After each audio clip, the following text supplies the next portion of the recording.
All right. So, which one is Ben and which one is Sam? I'm Ben. Okay, Sam. So everyone else. All right. So, can you tell us a little bit about where you guys grew up and how you grew up?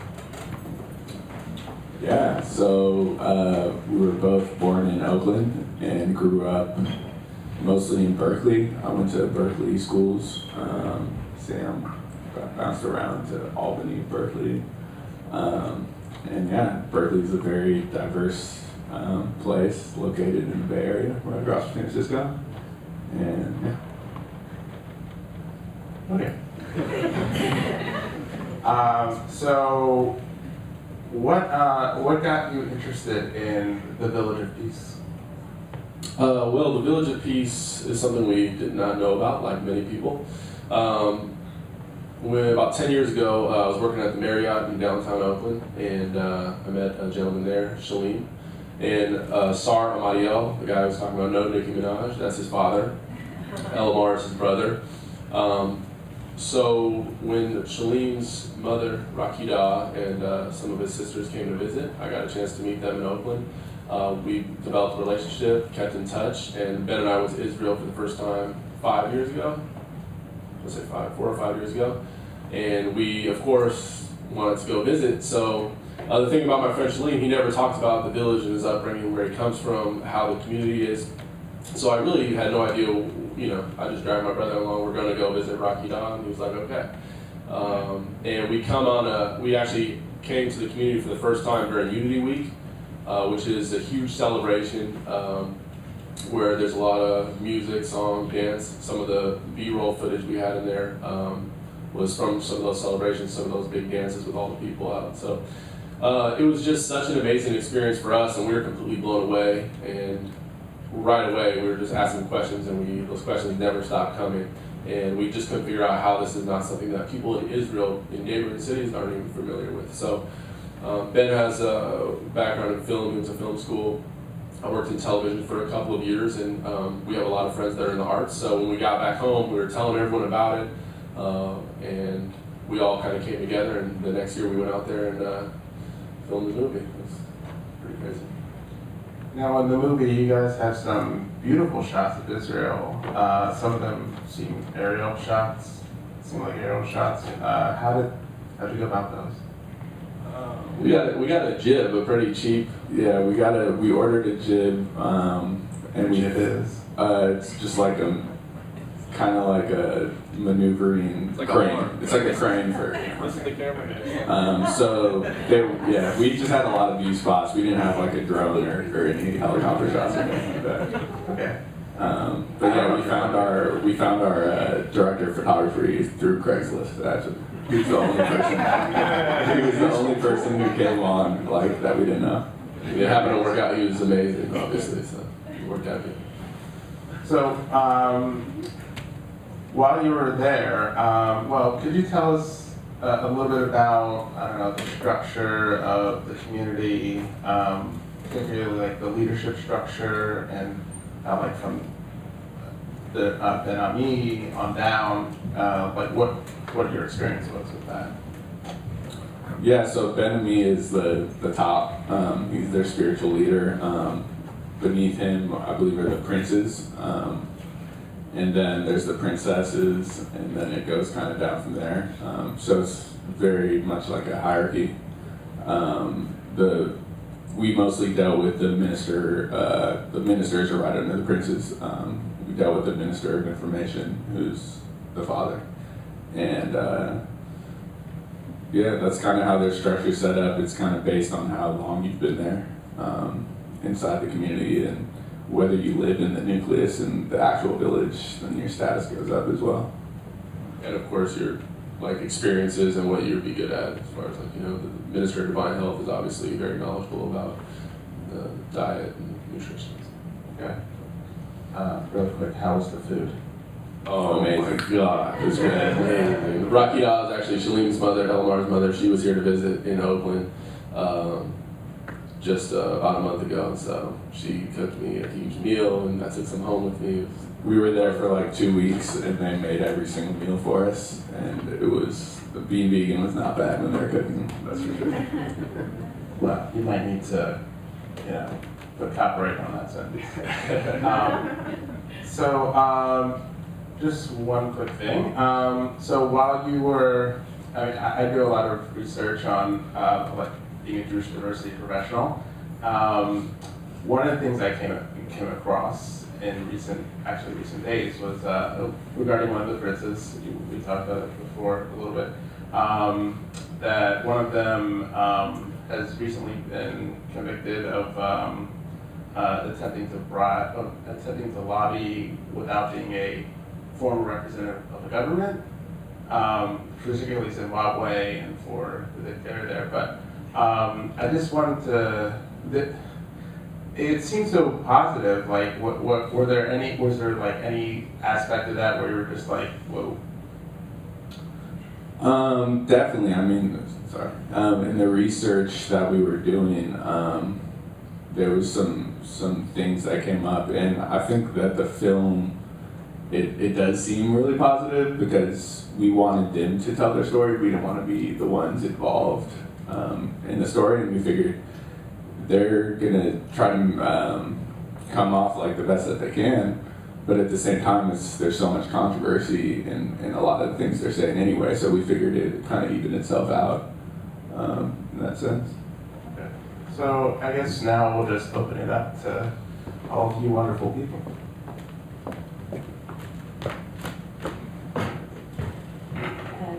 Thank you for your film.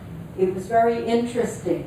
However, I'm wondering why you chose not to put the community in the context of their relationship with other groups within Israel, and I'm sure controversy that must have existed for these people to become a community of non-practicing or non-Jewish heritage people at a time of ethnic conflict. And it seemed to me whole aspects that are not touched on in your film, so that we're seeing these people through their own eyes, but we're not seeing them within the context of the larger society during the time that they've lived there. Thank you. Sure, yeah, thank you. Ben and I could touch a little bit more on that, but we did film this, I guess we were out there filming 4 years ago. Obviously a lot has changed since then. This community is, I mean, it's so amazing. There's so many aspects of the community. We could have did a whole documentary just on the diet, or just on the education system, or just on the polygyny. So we kind of we wanted to tell the story through characters' personal experiences, and we kind of interwove the history of the community and the process throughout the documentary. So it was really hard for us to kind of, decide, what's going to make the 65-minute cut that we had. So it was challenging. They had a tough time getting citizenship, a long battle that continues on today with the state of Israel to gain full citizenship for all their people and gain recognition in that way. So you want to elaborate on that? Yeah, we mentioned just, we kept in just a little bit of what he was saying, talking about the reconciliation, how they were having problems getting citizenship at first. But I think a lot of what we decided to leave in the film was were the things that they really focused on. And they just kind of didn't really talk about that aspect too much during the interviews. Yeah, but you're the filmmaker. Yeah. Like I said, we included a little bit, but they didn't want to focus on that all that much. We got some information and included it. So I mean, and we're talking about a lot of time here. I mean, from '67 or before '67, we had to cover kind of what's leading up to this movement, all the way to today and what's happening with the youth today. I mean, there's so much information. There's always going to be something that's not going to be focused on in the movie. So that's just the way it came out. And let me add on to this question, as far as why do you think Israel actually approved this community and supported this community to a certain extent? Israel's kind of known as a place that is very selective of who it takes in. Yeah, I think it really just took a lot of time because as they said, it was really tough for them in the beginning to receive education, and they were being deported some of the time, and they weren't really welcomed until the 80s when they were given the village and the school. And their first citizen wasn't until 2009. So I think it just took a lot of time because the state didn't really know who these people were, what their intentions were coming in. But after 40 plus years, I think they kind of developed a relationship.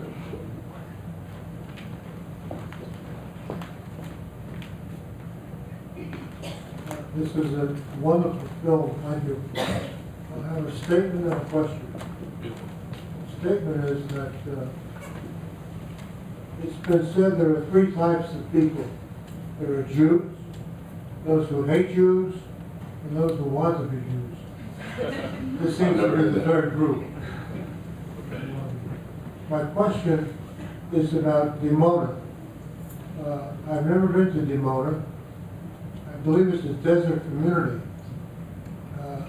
A long time ago, I was privileged to go to Kiryat Gat, and I think of it as an extremely primitive desert place. This film showed Dimona as a place that looks like a modern city. Is that correct? Yeah, it's definitely in the desert, but it's a modern city, and yeah. Yeah, I mean, they don't have high rises or anything like that. There's some of the footage was from Tel Aviv and other parts of Israel. But I mean, it is a modern city with a thriving community. Yeah, it's about 30 minutes from Beersheba, which is the main city, I guess, in the Negev. Dimona was started as a development town and as an industrial town, and was mainly populated with minority populations within Israeli society, but of course it's grown to be a major city today. Are they still saying Simona with Dimona? I don't know if they're singing that song, sir.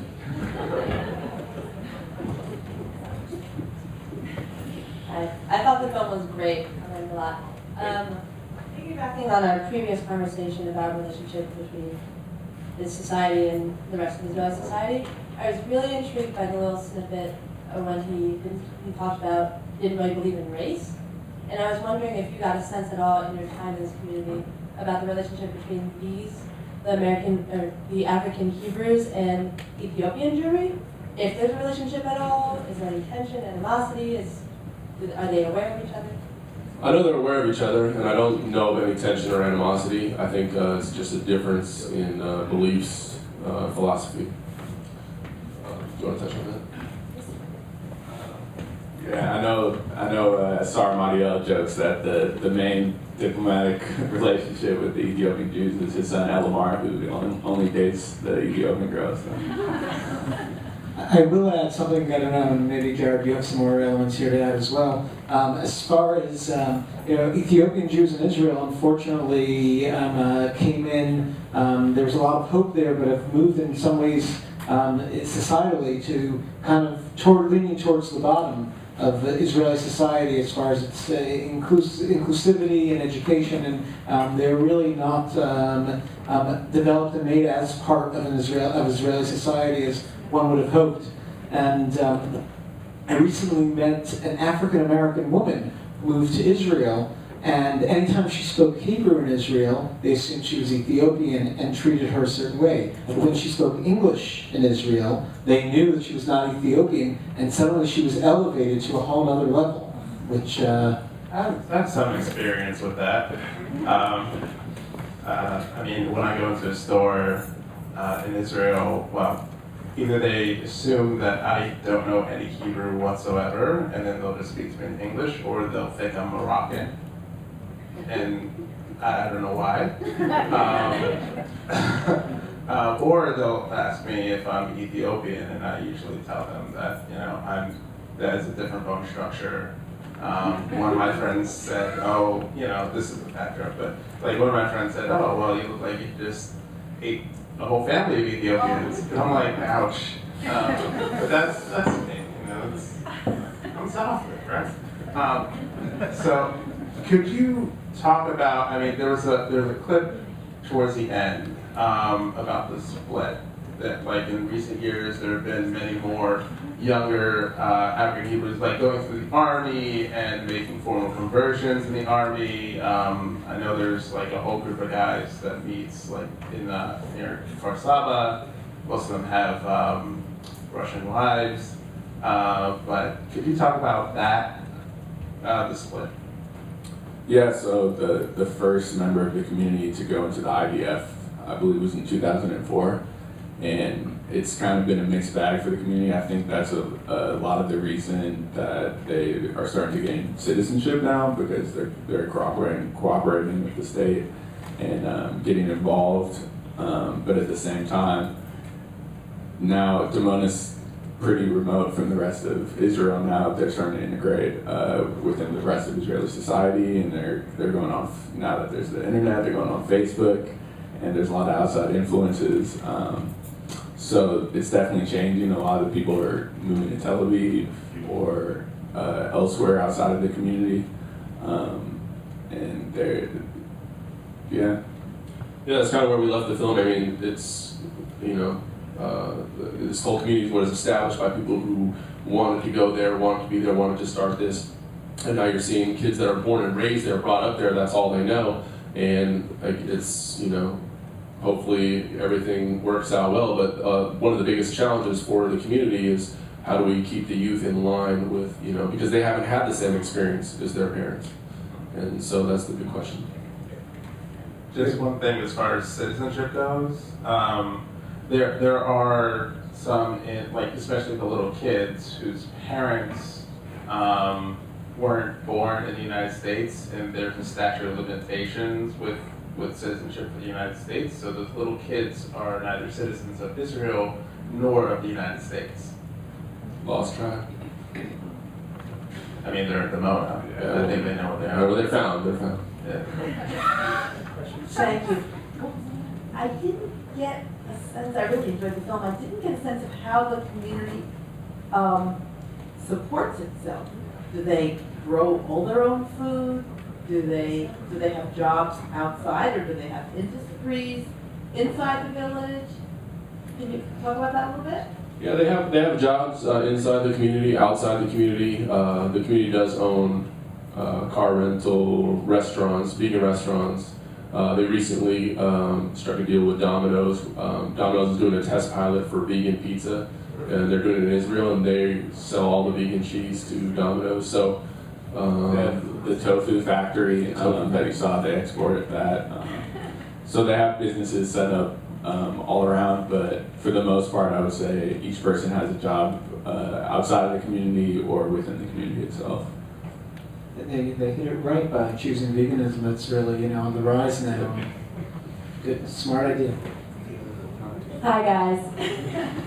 I also love the film, and I'm very hungry. I just have a question about the relationship with technology. They're talking about Nicki Minaj on a computer.